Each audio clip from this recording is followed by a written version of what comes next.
This is an unreal episode. Are you going on your end? I'm recording. I'm recording on my end. I never thought this day would come. I've seen so many podcasts have to do this, and it makes me so mad. This was like our worst nightmare, but we didn't want it to become. Well, it was a Zoom. Yeah. So the biggest issue for me was it's not. I don't think it's our fault though. I mean, if you want to get on the icy roads and die, I don't think our audience wants that either. Let me explain to our audience what actually happened, because we're in a predicament here. So basically on Friday, me and Luke were texting and we were like, or should we just wait till Monday or should we record today? And I was like, dude. No, you're right. I did. I texted you and I said, hey, we might not be able to record in time. Yeah, but then I was like, well, definitely the roads are going to be cleared up by Monday. And they were supposed to, for sure. It was. It hasn't. There's been no precipitation in a while. And it was supposed to be above freezing. Turns out it's not going to be above freezing until Wednesday. So, I thought we were going to be out of the house today. We're out of the house on Wednesday. Not even. Yeah, I haven't left my house since Friday. I have not either. It's terrible. What are you eating and stuff? Not good. So Skylar, my wife, was really scared that we were gonna lose power and not be able to cook. Right. So we went to the store on Thursday to get non-cookable things like Hostess donuts, Pop-Tarts, and cashews and just things that you don't have to cook. And then we have been able. So we've eaten bagel and lox twice in a row, which has been fantastic. Yeah, that's pretty good. Okay, well, yeah, I never thought this would happen because, even when we have to have 3 weeks of previous recording to make it through, we do. And I guess I flew too close to the sun on this one. Weather permitting, and this time weather did not permit. It did not. So I hope everything matches up well, audio and video wise. But I guess what you're seeing right now is Luke in his studio and me in my studio recording completely separately. So Luke, explain to them your setup, because this is a completely different setup than what you're used to. Dude, also when it comes to setting up studios, this is very much Cort's thing. I'm very much tell me what to do and I'll do it. Right. Versus oh yeah, I can totally engineer how I want this to look. It's just not my skill set. And so I'm currently shooting on my R6 right here on a 16 mil. And then I have this SM58. No, that's a PG 248. PGA 48. Yeah. And that's plugged into my Focusrite, which is plugged into my Mac, and GarageBand, which is recording audio. And then I also have a horrible GVM light set up here as my main key light to kind of give a window feel that, honestly, who knows if that's going to pull out the desired look. So we'll see how that turns out. Yeah. I'm a little scared about color grading this episode, but. Yeah, it's going to be scary. I'm in auto white balance, so good luck. Oh, dear God. Okay, well. Because it's a window and the lighting's changing, so I'm I'm going to have to let it do its thing. Yikes. So, and guess what? At 30 minutes, we're going to have to cut this episode at the center and then do an extra 20 or 30 minutes after that.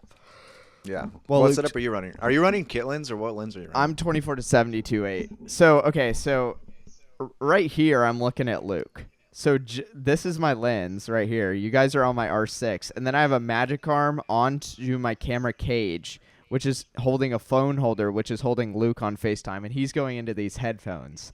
And then I forgot about that. We're on the regular Zoom recorder. So I have our setup because I bought it so we wouldn't have to worry about the business setup of everything and taxes and all that. So I have the normal setup. And then Luke's over there. Dealing with the hodgepodge that is unreal. Yeah, so it's rough. But I also have my streaming camera right here that I take Zoom meetings on and go live. I think I'm gonna edit this episode on YouTube Live later, because just to have people watch us troubleshoot this. Okay, so I have a lot of topics ready. This could be. I'm going to be relying on you a little bit because it's been a very busy week. Yeah, this is going to be a crazy episode. So first thing on the list, because this is from 2019 apparently, so it's not new in that it happened, but it's new in that it came out.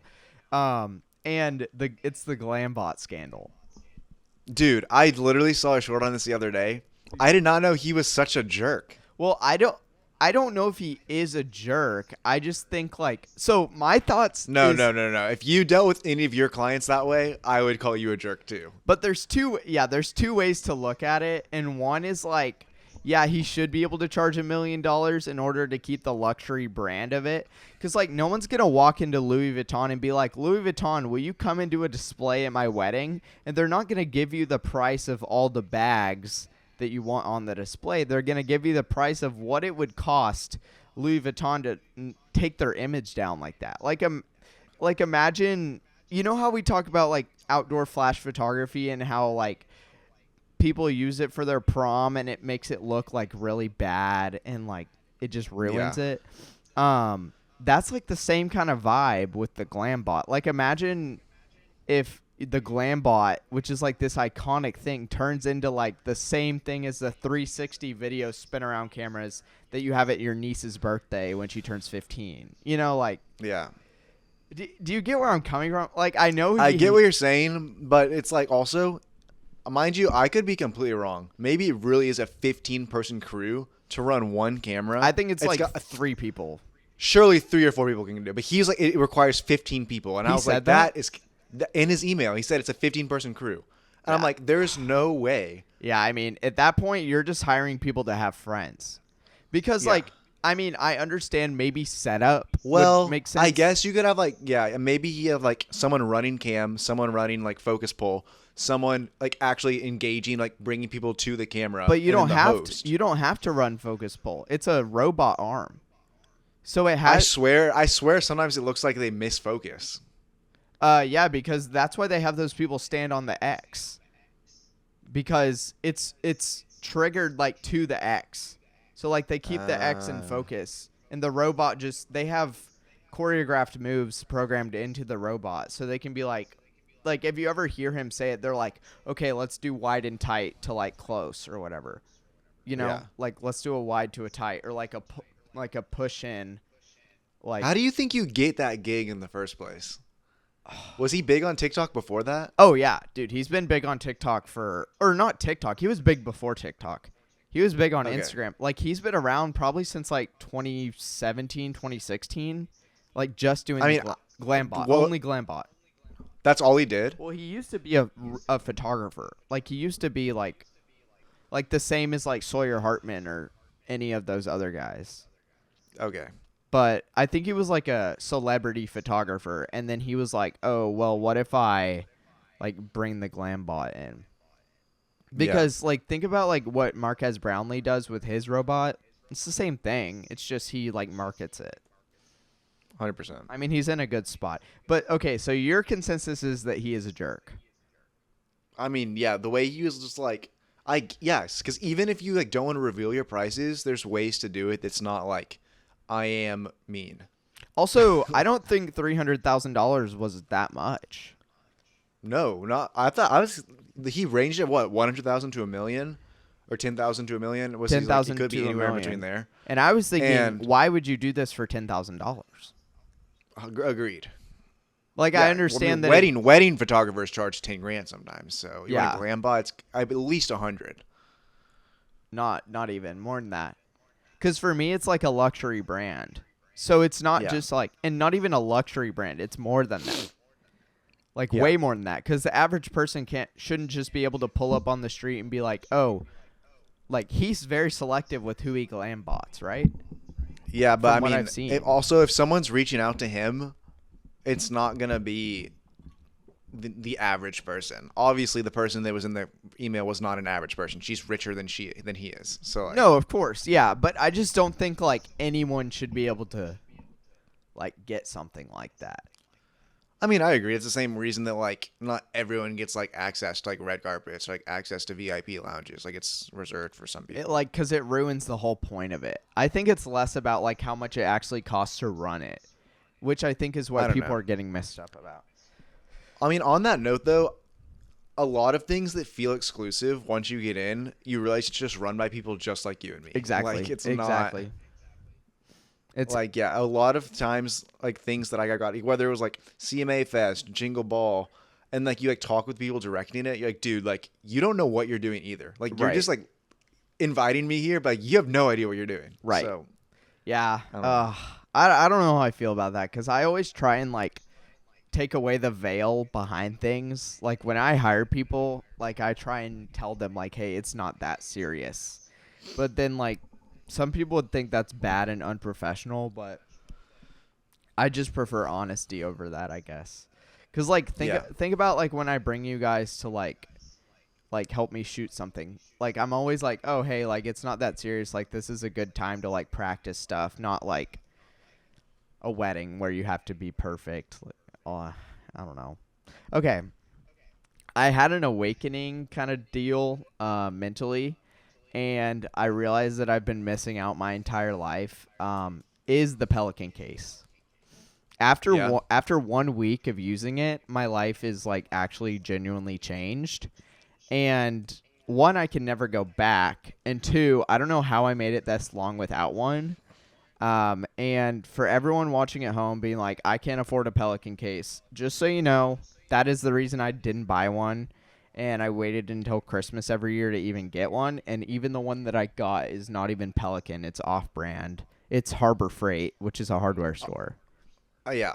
I mean, off-brand is definitely the way to go with a lot of things these days. Yeah, Except glass. Pelican can be risky. That's true, except for glass, except for lenses. Pelican, like not going Pelican can be extremely risky though. That is the one caveat that I'd give. Yeah. Yeah. You know what I just realized? What?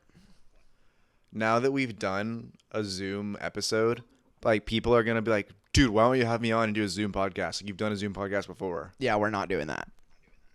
I don't like Zoom podcasts. Like this No, is not. It's this not is fun. this is not like, and it's so easy to like check out. Like if you wanted to check out and just let me talk, Yeah. you could, which is so sad. Especially because I'm like literally, I keep checking like if I'm peeking. Oh, am I peeking? How does the lighting look? And like, not that I could fix lighting right now, anyways. But Right, you would have to get an exact carbon copy of the setup that we have for the podcast for yourself to make it even worth doing it. That's my whole thing about people who talk about Riverside and stuff. Is Riverside is just like Zoom. And so people are still doing like poor quality cameras and stuff. what is Riverside? Is it for podcasts? It's Zoom for podcasting. No, yeah, no. I've done so. I used to do when I worked at KCBI, a radio station. We used to do our podcast through what was before Zoom? Skype. Yeah, Skype. That's what we used. But like it had like an integration with the cameras, so you had to use Skype. You couldn't use anything else. And man, I will say like Zoom, the experience definitely better than Skype, but just any podcasting online is just not. What cameras were y'all using? That's an excellent question that I could not tell you, but they basically looked like little circles, and like they were like you could move them on the computer. So it's not like a camera that you would know. It's like it was built for podcasting. Oh, it's like a PTZ camera, like a pan tilt zoom, like. Yes. Huh. You literally would have to move them on the desktop, and like it would take me so long to set them up, and like trying to color those. You have to hold up a sheet, and like sometimes they look completely different, and there's two of them, and you're just like, what am I doing? Like that was a tough one. That's rough. I didn't even think that people did that, because like for me, it's like I have a APS-C camera right here, my SL2, which is my broadcast camera, and I have this written down. I have written down like old cameras for broadcast versus like Alexa Live, because we were talking about this today, how you guys are still using 720p cameras, which honestly we've moved up to 1080 as the standard for broadcast, but 1080 is fine. Yeah. I didn't even buy 4K. 4K would kind of be pointless, especially from a storage perspective. You can't even use 4K on like Twitch sometimes. Yeah. Like they limit you to like 6600 kilobyte or 6600 kilobytes a second, which is only, what is that, 6 megabytes a second? Megabytes? I have no idea. Someone asked me the other day, like how many megabytes or whatever is like your average wedding photo delivery, and I had no idea how to even guess that. You don't know that? I literally file sizes. I'm like big. You don't like, see but it. Not like, that big. You don't look not on, as big as video. Like on Finder, you don't sort it in list format so you can see it.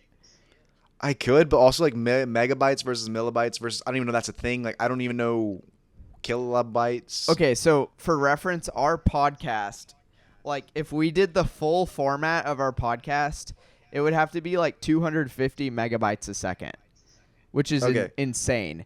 We shrink the file size down to 45 megabytes a second.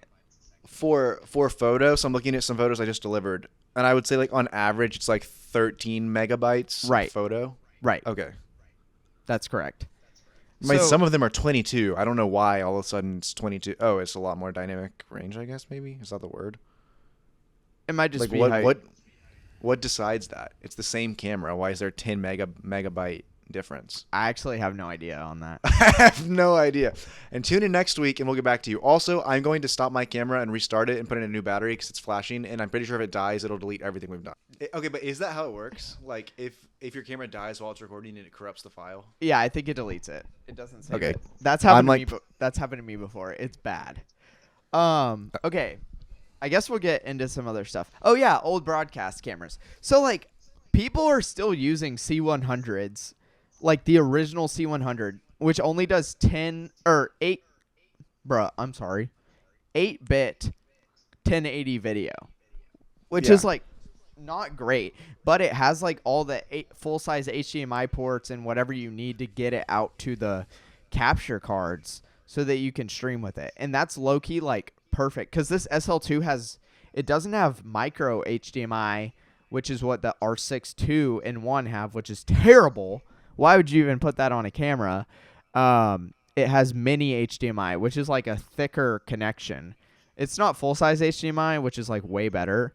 But like it doesn't really make that big of a difference, and it's so much easier. And so like in terms of, I don't know, people just shooting straight Rec 709 video for broadcast, like I think it's still fine to use. Like I'm using a kit lens on the SL2 and it looks totally fine. Yeah, I think especially I'm for streaming, like I'm anything's lit gonna look really better well. than your Yeah, I mean anything's gonna look better than your webcam. So Yeah, because like the webcam sensor is genuinely like this big versus like an APS-C sensor, which is like this big. that being So- said, when like if you're in the business world, just like please just wear AirPods during your like Zoom meetings or like any earbud. But like people Yeah. that just like use like the microphone from their computer, I'm just like, dude, like it's a very easy step. We could all have a It's way so better, bad. much enjoyable experience. Also, like you do realize that the microphones in your computer are totally fine. Like they're better than AirPods. But like just put a pair of headphones in and plug them into the headphone jack. Cuz then like your audio will actually be bearable, but we don't want to hear your mic echo like when you're trying to pitch us your $1 million business idea. Yeah. Okay, I do want to bring something up that we kind of talked about last episode, but Right. there's been some developments with it. Great. Let's hear And it. that's owning physical media. Because Yes. we talked about this, and I mean, we were like, I don't think we realized it's as dire as it really is. I've don't been think we- telling you guys for a long time. I don't think we emphasized it enough that like, so it just came out this week that Best Buy is getting rid of all of their physical DVDs and like physical games. They're cutting the So- whole section from the store. Yeah. There's no physical media anywhere. And so like then they're trying to like get us to buy it online. And I saw another video, and it's like the difference between like buying a movie, taking it out of the case and putting it in to watch it. Yeah. It like puts you into that world versus like just streaming a movie where it's like you feel like you're just watching a movie to watch a movie. Yeah, it's so much more intentional for me. Like last night I watched The Good, the Bad, and the Ugly. And one, it takes away the anxiety of like, oh, like I have a lot of anxiety around watching movies that are on streaming, which sounds so stupid to like someone who was in Vietnam or whatever. But like What? well, think about it. Like some people are like, "Oh, I had anxiety because grenades were blowing up around me." Like I used to walk to school both ways uphill, and now I'm like, I'm having anxiety because I'm worried that the movie that I want to watch will be gone off Netflix. No, in do a you week. watch the like the Surrounded series on YouTube? Where it's like one guy in the middle and people around him. Oh, so yeah, there yeah. was they Yeah. did one, and it was like this like millennial girl, and the thing was my trauma is worse than yours. And this like Vietnam vet comes up in a wheelchair, and he goes, "You ever heard someone scream with no lungs?" Yeah. Because his friend's like whole chest had been blown out, and I was Yeah. like, "Oh my gosh!" Yeah, dude. Um, That's why I'm always like so careful about what I say on like struggles and stuff, cuz like Bro, I be talking about the dumbest stuff. Like, we be saying the dumbest stuff on this podcast, but then, like, someone's out there, like, suffering straight up. Yeah. And we're just like, don't shoot on a kit lens. Like, You shoot on Sony? yeah. It's like, and then some dude's like, no, doesn't have legs anymore. But anyways, yes. So, do you have anything else about the physical media thing? Because I just took us on a whole. Yeah. I mean, that being said, so I also got an Xbox recently, and Right. I bought the Xbox X used, obviously, because I'm not going to waste $650 on a brand new Xbox X, which, like, that's a whole other thing. Apparently, consoles are about to start costing $1,000 each. And It's on that note, AI. Yeah. did I send you what Jeff Bezos just said? Oh, yeah. No, you didn't send it to me, but I did see it. It's terrible. Jeff Bezos just said that he thinks in the future that we're not even going to own our own computers. We will rent computing power from a data center from somewhere else. So, like, we won't own anything. Like, the world is literally trying to make sure that we own, like, no homes, no cars. Yeah. And now they're coming for our computers, our games, our movies. Like, they literally don't want us to own anything, and they're keeping us, like, okay, this is a big deal because I've been, like, the most pro-capitalism, like, yes, like, work hard, do your best. That being said, for the first time in my entire life, I've kind of been like, oh, dang. Did I Like, the accidentally system- radicalize you, Luke? The system, low-key, it's kind of stacked against people. A lot of people. And, like, and that being said, like, in my heart, do I still believe if you just work hard, like, you will rise up above that? Like, yes, I do. But also there is, like, the systems in place. I saw someone say, like, it's never been easier for rich people to get richer and poor people to get poorer. And I'm like, I mean, yeah. I could agree with that statement. I mean, think about it. The easiest way to make money right now is to already have money and put it back into the market. This is Like, true. People are losing the ability to just, like, go open a mom and pop shop and, like, sell milkshakes. And, like, you can't do that anymore because freaking cannot. Steak and Shake is going to put you out of business. Hey, I will say, bro, Steak and Shake is bus. Like, yeah. And, like, I guess in terms of physical media, like, as for us as photographers and videographers, I'm pretty sure we're always going to have to own our equipment. But, like, man, imagine if, like, we didn't. Like, imagine if we just had, like, a camera, but the computing power of the camera is in some data center in China. And can you imagine? Like, That's well, I guess we terrible. would. I don't we even would want to even think about that. Even if you shoot your photos and videos, guess what? You want to go boot up your PC and, like, sit and edit for hours? Oh, sorry. Did you pay your subscription for your computing power? Did you pay? And on top of that, did you pay Adobe $1 million? $70? Like, I mean, come on. Like, think if we have to pay you're telling me I have to pay for my software and my hardware now? Like, are you kidding? On a subscription basis? Yeah, eventually they're going to start making us pay monthly for Mac OS or something. I mean, that's probably coming. Which is why who are we joking? I have like 3 Macs sitting over here that are just like, I mean, they work. They're just like, I don't use them all the time, and they're just sitting there because I know I should not sell them because I will need them one day. Like, I'll need the ability to, like, hack into an old Mac and use the old software. That's a good point. And that reminds me of why I brought this up, because so I bought the new Xbox X, which I guess in 10 years we're not going to have consoles anyway. But, like, I'm going to own that, and, like, that I can play 4K gaming on that. Right. So, like, I don't care how advanced technology gets in 20, 30 years. That's always going to be an enjoyable gaming experience. So if society goes the way that it goes, just like the DS, for the rest of my life, I will just play Red Dead Redemption and GTA 5 instead of GTA 6, like, whatever. Like, I will own my physical games and I will play I'm going to start going to Half Price Books and getting as many games as I want to play in my old age. And I'm not doing that. I'm not buying into that. Right. That's like, oh man, I want to talk about my experience. I have written down here my experience watching TV at the dentist. And this sounds weird, but I write these weird things down to trigger my brain. So I went to a dentist. My sister's friend is a hygienist. She just opened up or just like got placed at her dentistry office or whatever. And so I went to go see her because I hadn't been to the dentist in like almost a full year, which if you have health insurance, you get to go every 6 months, and like you should go every 6 months, but it's hard if you don't have health insurance, stuff like that. So I had gotten into the habit because I had lived in Mexico of not going to the dentist every 6 months.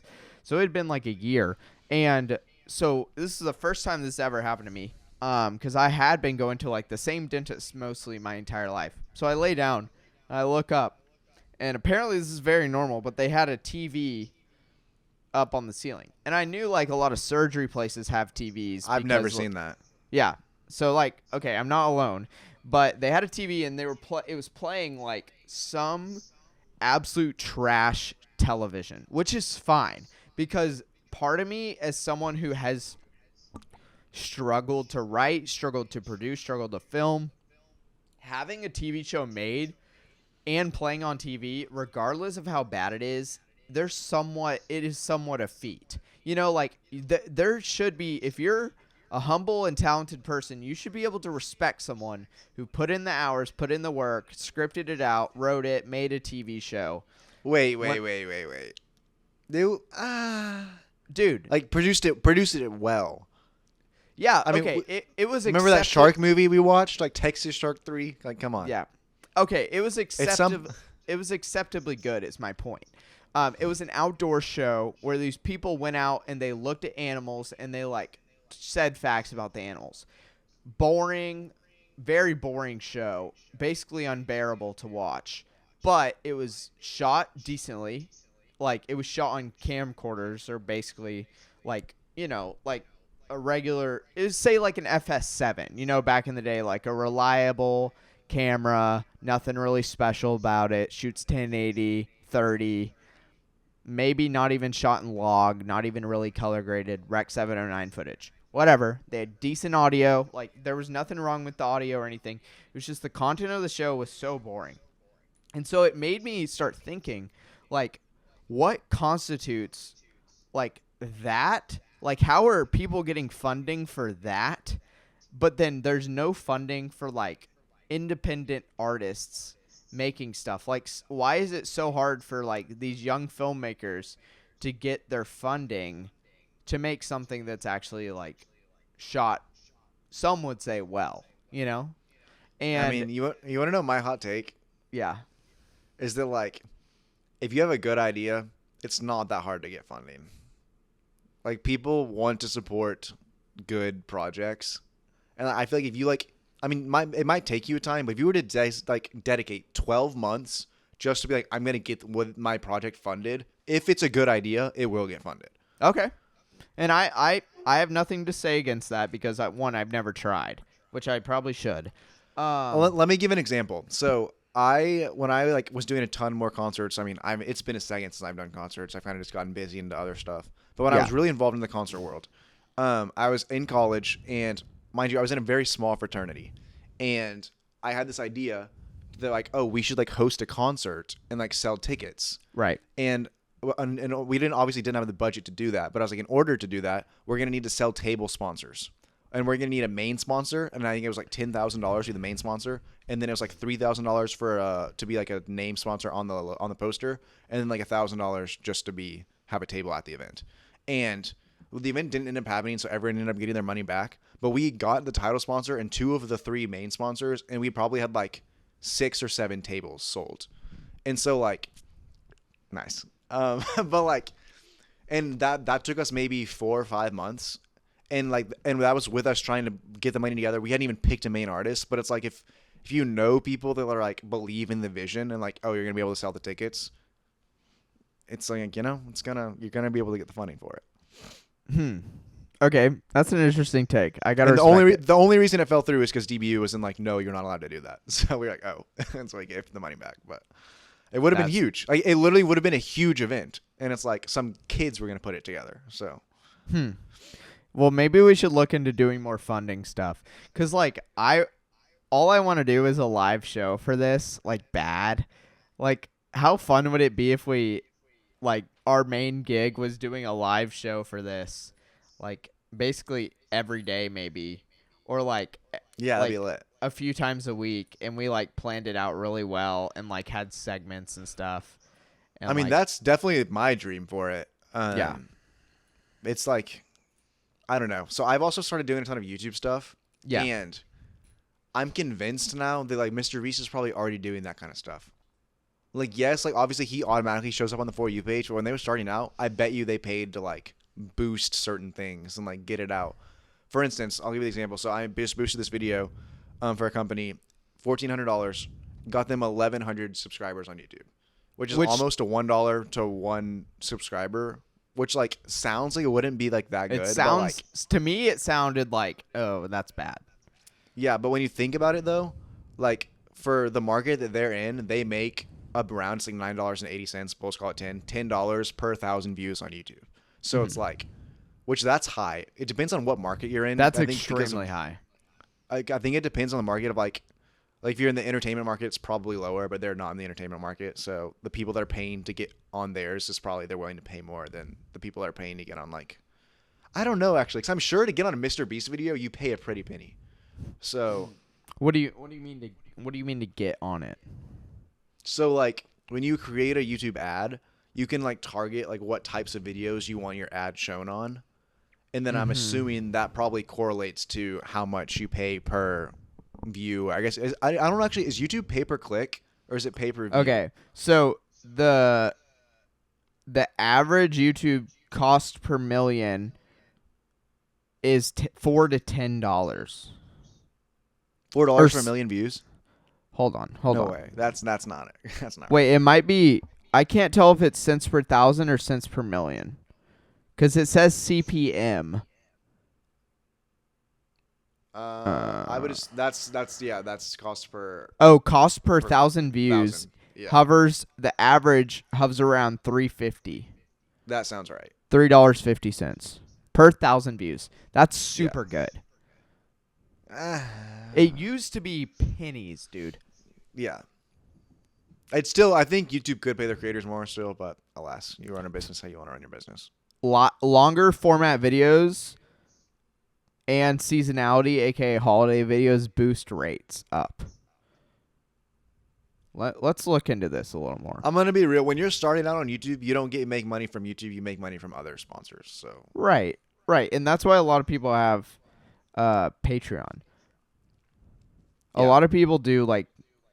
Okay. So US and UK get paid more, and videos over 8 minutes get paid more.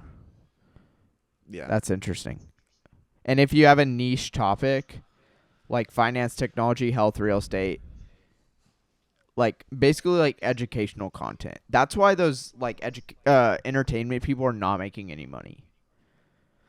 That's so interesting. Okay, let me get back to my notes. I mean, yeah, entertainment's probably the most competitive market that there is. Oh, 100%. Because people just want to get paid money to have fun. I mean, they made an entire Disney Channel show about that, you know? Yeah. So, but that brought me back to, like, the whole TV thing brought me back to, like, Mythbusters. And, like, the fact that that show is just, like, so pivotal for, like, developing so many young minds into like excitement about like science and stuff. And it just made me wonder, like, there's such a diverse gamut of television, and like how many people are in the film and television industry to be making all these shows? Because I know how many people it takes to make a show these days, but back in the day, like, there was a very limited crew making these shows, and we've gotten so far away from that. But I also think they were, like, better made, if that makes sense. Like, in the same sense that, like, I feel like cars are, like, poorer made today. Houses are poorer made. Movies are poorer made. Like, because everyone, like, is seeking, in every business, it seems like in America, people are want the easiest and cheapest way to make something. And people have stopped caring about quality and, like, longevity. In fact, it's better if your thing breaks in 1 or 2 years so we can sell you another one. And, like, when you look at cars... Like when the cars were the automobile was first created, it was like, here's this car, hope it lasts your lifetime. You know, like grandpa bought one car. And it's like we're seeing people buy 4 or 5 cars in their lifetime. Yeah. And if not more, if that doesn't break down sooner. And in the same way with movies, like we look what Stranger Things just did with season 5. It's like, was it like technically poor made? Maybe not. But they shot everything on like blue screens. And just taking that's taking the easy way of doing things. And like, yes, it's the more, I guess, professional and expensive way of doing things. But like sometimes to me, that doesn't seem better. Or even like losing writers. Like, we're not paying for people to like get in a room and like put these scripts together. allegedly we're using AI. I mean, we're just seeing like the meltdown of like our institutions and quality across the This board. it's just an overall lean to instant gratification. Okay, I so mean, but would you agree with that though? Like yeah, I would everything, agree it with seems that. like we don't want it to like it's better to not last longer so that the corporations can make more money. But yes, but then in the same vein, we've gotten way more really good movies. I think just more stuff is being made overall. And so in both ways, like you can see how both sides of the argument are okay. Because like think I about agree, how but many great I movies get made every single year. You yeah. know? But also, if you think about it, I guess this is going back to technology, not necessarily the movie industry, but like I just saw this video of this $37,000 SUV in China, like electric. It's like EV electric and gas. $37,000. The thing looks like a Tesla. It has a humongous touchscreen. The Yeah. seats, heated seats front and back, and it's like in America we're like, oh, we want American made, so we're not gonna let them sell that over here. But it's like if we let them sell it over here, some of our American made cars are going out of business. Like, Yeah, sorry, for real. it's just a better product for a All cheaper price. Chevys are cooked, bro. And I'm not here to like hype up the Chinese Communist Party by any means, but like some of the stuff they're making, I'm like, for their consumers, they're on a military standpoint. Xi Jinping, please sponsor the podcast, bro. Dude, like I'm sure, like probably at their military, I disagree with some of the stuff they're doing, and like they probably don't treat their citizens allegedly, from what I've heard. But like I think they're pursuing innovation in a way that Americans aren't. They're pursuing innovation to actually make good products, whereas I feel like in the American industry, we're pursuing innovation to make more money for the rich people. Right. Which is why you see like the rise over time of like look at how much crap Luke doesn't do anything on our TikTok shop kind of deals. But bro, if you were to go on our TikTok shop and look at the brands that request to work with us, it's a lot of it is just crap items. Like basically just manufactured plastic trash that is designed to be bought and thrown away like immediately. And it's so sad because we've lost like the innovation of like, oh, let me make like a really, really good product that'll last forever. And then we've replaced that with, oh, you want like some plastic trash you can get your cousin for Christmas because you can't think of any gifts to get him. Like that's what our whole world has kind of turned to. And so this brings me to, I saw this video this week by Van Neistat, who he's Casey Neistat's brother. And they made a show called The Neistat Brothers a long time ago. It's super good. And if you haven't watched it, some of the episodes are free on YouTube. Like they're one where they race boats with Tom Sachs, who's another artist who kind of trained them up in their ways. And he was reading this book that Leo Tolstoy wrote, which he's the author of War and Peace, if you don't know who I'm talking about. The author of War and Peace, which the only thing people know about War and Peace is that it's this huge book. But Leo Tolstoy was pretty much a genius. And he was talking about his art and everything. And I don't have the exact quote, but I can give like a synopsis of a section, and then I can give my own thoughts on it. And he basically says like the effectiveness of art relies on the uniqueness of the feeling. This is the main section to me. The clarity of the transmission, and then the sincerity of the artist. And so the one that I wanted to focus on is the clarity of transmission of the uniqueness of a feeling. So like think about things that you feel in life. Like if you were to make a video of a road trip, think about those feelings that you experience.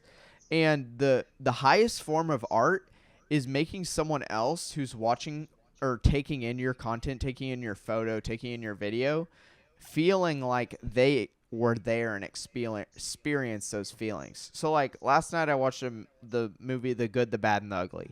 Regardless of what you think about it, whether you think it's boring, whether you think it's too long, whether you think it's like a lot of girls, like if we have any girls watching this podcast, you might hate that movie. You might think it's so stupid because it's just a bunch of dudes running around, killing people, and like doing random stuff.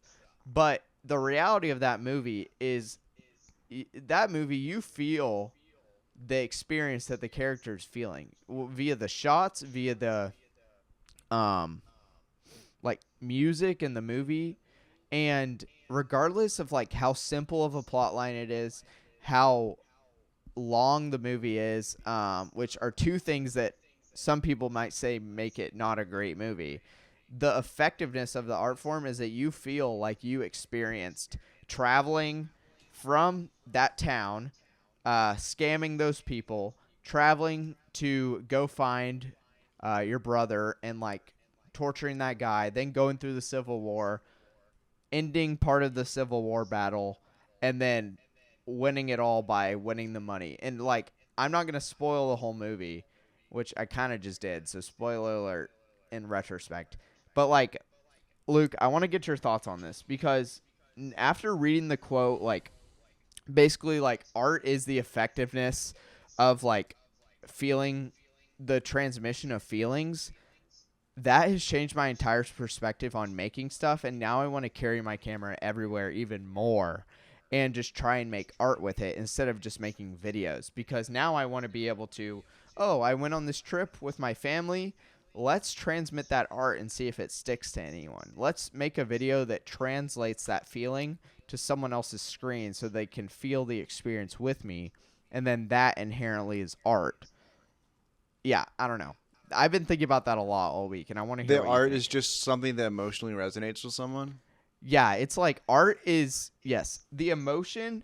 So it's what the artist experienced. They're able to convey that exact experience and make it resonate in the same way that they experienced to the audience. So like So then, a very specific experience, you're able to make that specific experience resonate with the audience in the exact same way that you experienced it. so then you would say like a public speaker is creating art in their speech. It could be. It could be. Like if they're a good enough public speaker to where they can tell that story in a way that the exact feelings that they felt, they're able to convey those feelings and make the audience feel them, that is art. So art, it's almost like a spiritual experience. Yeah, because like think about your favorite pieces of art. Like your favorite music, like some of it probably tells a story or like conveys a feeling that the artist experienced, and then they're like, if you're able to make a story concise enough to where you can make someone feel the exact feelings that you felt, you're an artist, in my opinion. No matter what the Yeah. medium is. I mean, yeah, I think that like, yeah, there's tons of mediums for whatever art that you're creating. Spill water on But yeah, I mean, yeah, I like it. I don't know if I would like say like that's my definition, but I mean, I like the idea of it. I mean, that's the first time that I've possibly thought, oh, I know what art is after Yeah. reading that definition, and it resonated with me. Did you Yeah. watch Alex Honnold climb Taipei 101? No. The broadcast was terrible. Really? Yes. So I have some feelings about it. One, it was on Netflix, which I'm completely against. What are you doing? I dropped my wedding ring. Oh. So the broadcast was just so bad. Like the commentators that they picked, like one of them was a WWE wrestler, and then one of them, yeah, exactly. No, What that is could be bad. That could be good. What does that have to do with climbing? What does any commentator have to do with climbing? You just get professional climbers so they know what they're talking about. But they might not be good speakers though. There are climbers that are good speakers. Just go find them. Okay, Like, I challenge anyone to go to the gym and interview 5 people and see, like, first of all, if any one of them would even, like, get on your interview, and then if any of them are good speakers. You know what? I would actually enjoy watching that. So if you make that video, tag us in it. But they kept like picking shots where you couldn't even see him climbing, and it's supposed to be Yeah. a live broadcast of him climbing. Yeah. And so whoever was directing it, and then also whoever was mixing the broadcast audio, they kept accidentally putting people who weren't supposed to be speaking on the broadcast audio. So like their mics were live, and they were saying, "Hey," like it was like one of the announcers being like, "Hey, are we gonna cut that?" Like blah blah blah blah blah, and they were not supposed to be live. Nice.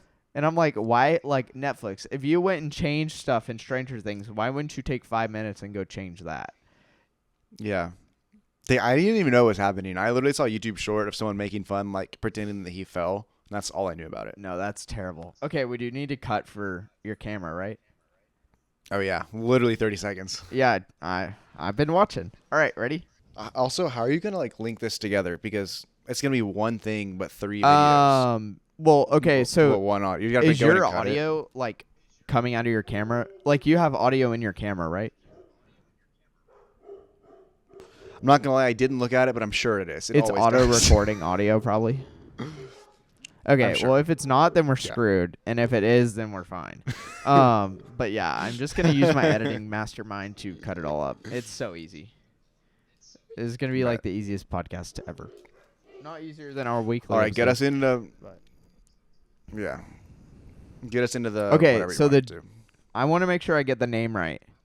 But it's the GFX Eterna 55. Okay, so this is a really important camera. The Fujifilm GFX Eterna 55 cinema camera is about $16,500. Wow, might sound like a lot, right? Think again.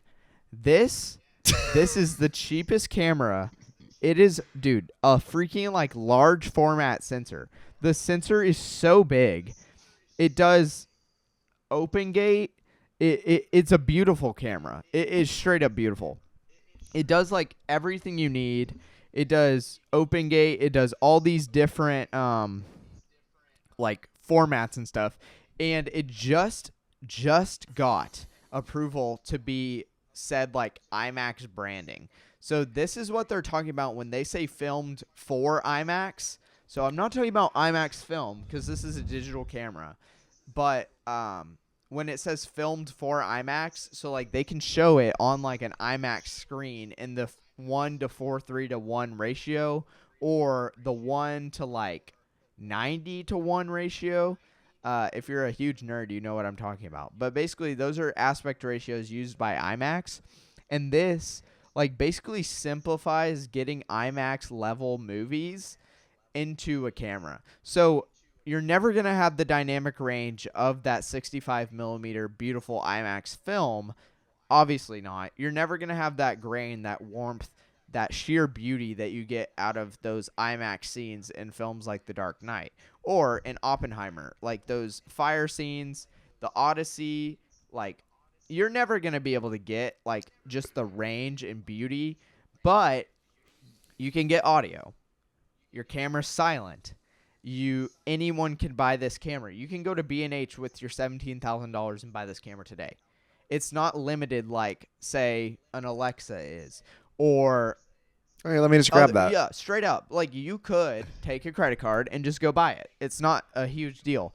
And the beauty to me of that is Do not do that if you don't have the money to pay off the credit card. right. I'm not saying do that.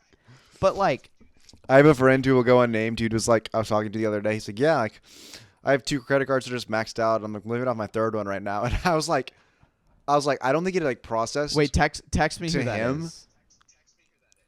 Okay. Okay, I will. That's insane. But I literally, but he threw it as like an offhand comment, and like me and my other friend, like I'm in shotgun, my other friend's like sitting next to him in the back of the truck, and we just looked at each other, we're like, That's so bad. what? That is so bad. I hope it's who I think it is, because that'll be. It was just like the. Yeah, that's so bad. But like now you have an IMAX camera that you can record dialogue with, that is silent, that doesn't cause production problems, that doesn't increase your price of your movie, and you can just make beautiful movies in a large format sensor with all that dynamic range. And I think that's a beautiful thing. Like, it's really not that hard, like you were saying, to get funding for a movie that would be filmed for IMAX. Like, it wouldn't be that hard to get funding for something like that. And so the fact that you can just go buy this camera and shoot whatever you want on it, you could shoot your baby's first steps in IMAX, basically. That would be crazy. This is a beautiful thing for the filming community, and I'm very proud of Fujifilm. That totally just peaked, by the way. The line I just said, that will be crazy, like 110% peaked. Brutal. Dude, yeah, I'm recording in 32-bit float and Luke is recording in 24-bit PCM. So I'm very worried about how I'm going to normalize this audio. And dude, I just now what's it called? I just now fixed our audio and now it's going to be unfixed. I know. And by I fixed our audio, I mean one of our viewers helped us fix our audio. Okay, because our viewers are the best viewers. They are, in the and world. we love y'all, and we're doing everything we can to make you more stuff. Okay, I'm also going to. I think my coworker just texted in the wrong group chat. I think he just texted a Fortnite saying he's gonna be on Fortnite at 9 p.m. tonight in our work group chat. That's hilarious. Okay, anyways. Well, what he does after hours, who cares? Go for it. Good. Okay, let's get into our hot takes, and then we can wrap our episode up. All right. This has actually been pretty bearable, in my opinion. I 100% agree. This has been one of my most enjoyable, like topics wise. If we got teleprompters and put them over the camera lens and then put our feeds, like put your face over the camera, it would be totally fine. Yeah. But I don't want this to turn into a Zoom podcast. No, the only way that'll happen is if like one of us gets like an insane job and we have to move across the world. Realistically, we could keep this podcast going for life now knowing what we know. Because really all you need is a camera that shoots for a few hours, good lights, good lenses, and then until they start charging subscriptions for our laptops. Then we're... Dude, whatever. All right. This is the second year in a row that Texas has got snow. Like, bad. Yeah.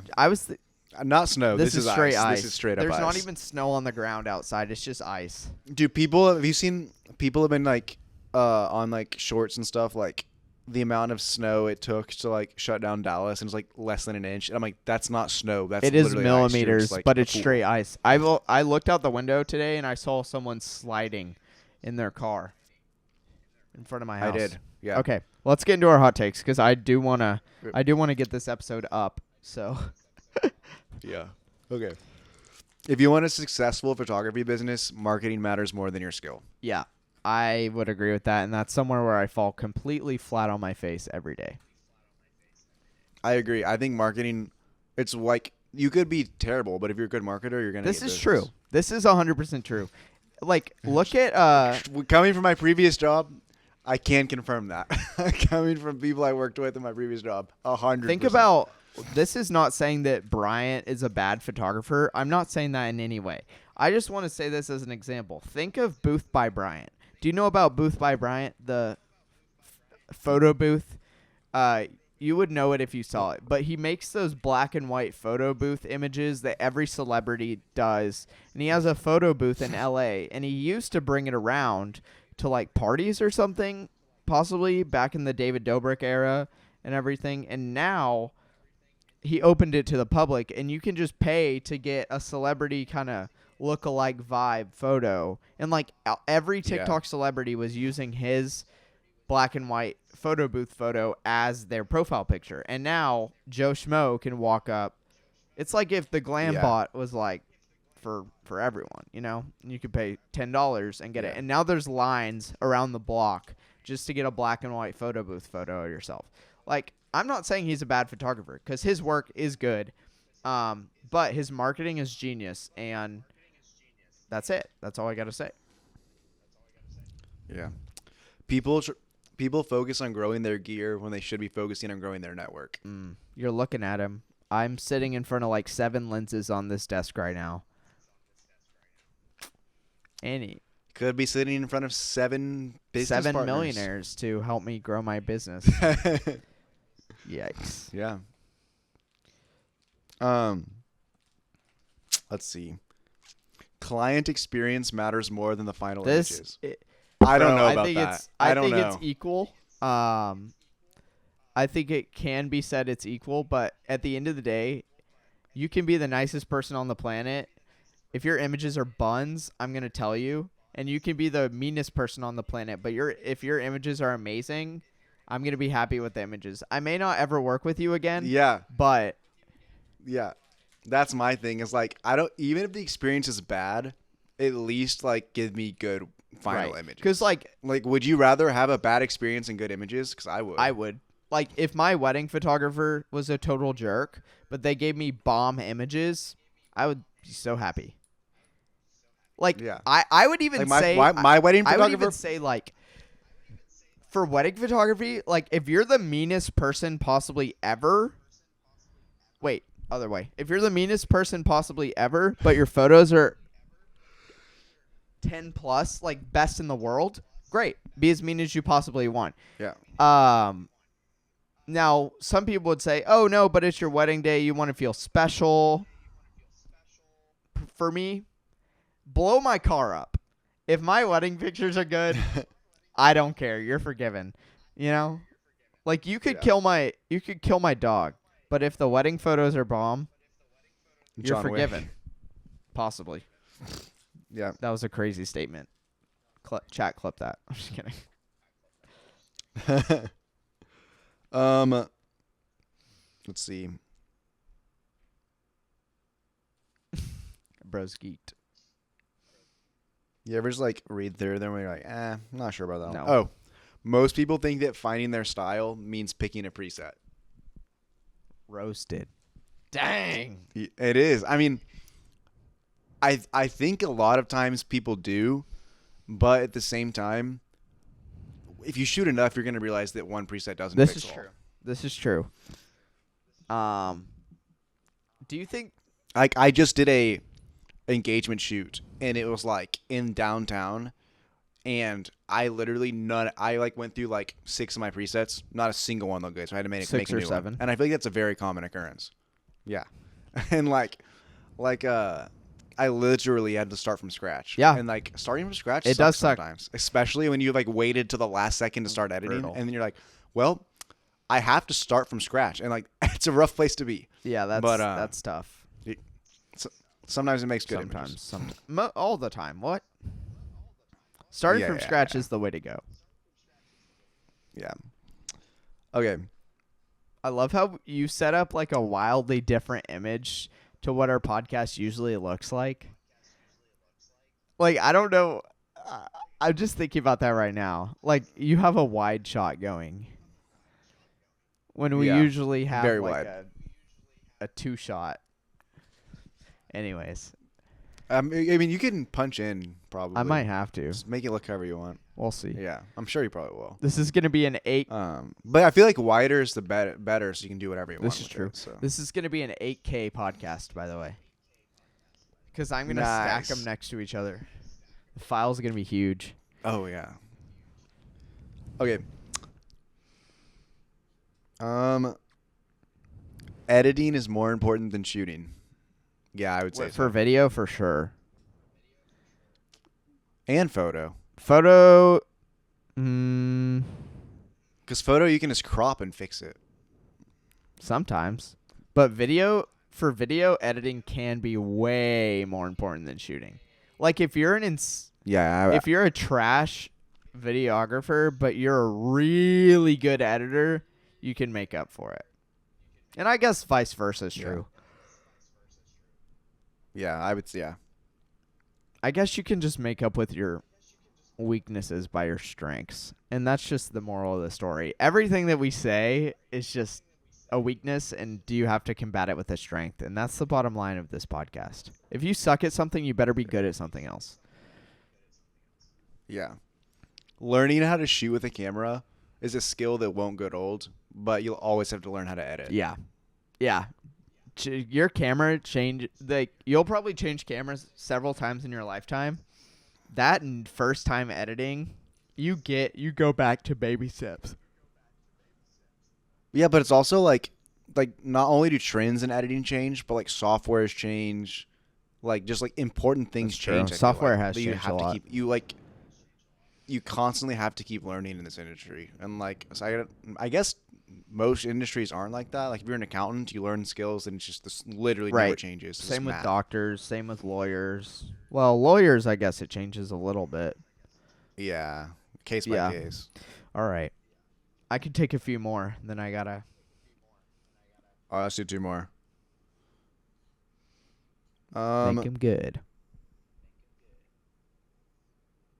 Ooh, I don't know if I agree with this.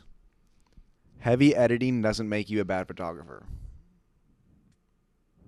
It depends on the shoot.